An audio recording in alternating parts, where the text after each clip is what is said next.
ନମସ୍କାର। ମୁଁ ମନୋରମା ମିଶ୍ର, ନୀଳାଦ୍ରି ବିହାର, ଭୁବନେଶ୍ୱର।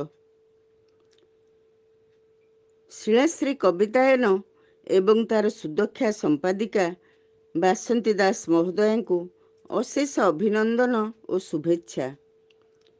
ମୋର କବିତାର ଶୀର୍ଷକ ମୋ ବୋଉ। ବୋଉ ଏବେ ନାହିଁ। ବୋଉ ଏବେ ନାହିଁ, ତଥାପି ପବନ ସୁଲୁସୁଲୁ ବହି ମୋତେ ଛୁଇଁଗଲା ବେଳେ ମୁଁ ପାଏ ମୋ ବୋଉର ଶ୍ରଦ୍ଧାଭିଜା ସ୍ପର୍ଶ। ମୋ ବୋଉ ଆମ ଅଗଣା ଫୁଲ ଗଛର ସବୁଠୁ ସୁନ୍ଦର, ସବୁଠୁ ବଡ଼ ଆଉ ପବନରେ ସବୁ ଫୁଲଙ୍କଠୁ ବେଶି ବେଶି ଝୁଲୁଥିବା ଶୁଭ୍ର ସତେଜ ଫୁଲଟି। ମୋ ବୋଉ ଆମ ଅଗଣା ଫୁଲ ଗଛର ସବୁଠୁ ସୁନ୍ଦର, ସବୁଠୁ ବଡ଼ ଆଉ ପବନରେ ସବୁ ଫୁଲଙ୍କଠୁ ବେଶି ବେଶି ଝୁଲୁଥିବା ଶୁଭ୍ର ସତେଜ ଫୁଲଟି। ସେଠି ଅଛି ମାନେ ମୋ ହାତ ପାଆନ୍ତାରେ ଅଛି, ମୋ ପହଞ୍ଚ ଭିତରେ ଅଛି।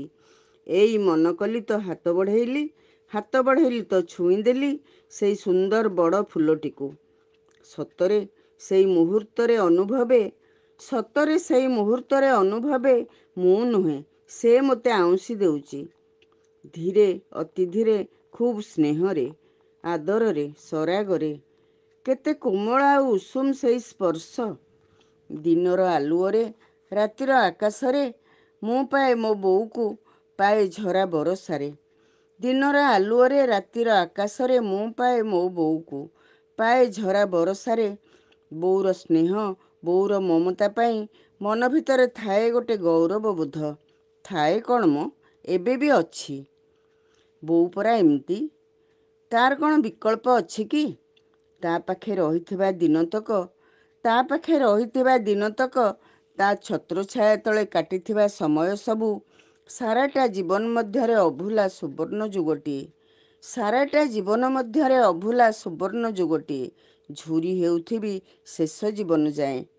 ବୋଉ ପରମ ପ୍ରିୟ, ମୋହନିଆ, ବନ୍ଦନିଆ ଓ ମହାର୍ଘ। ଆଗେ ଥିଲାବେଳେ ବି, ଏବେ ଗଲା ପରେ ବି। ବୋଉ ପରମ ପ୍ରିୟ, ମୋହନିଆ, ବନ୍ଦନିଆ ଓ ମହାର୍ଘ।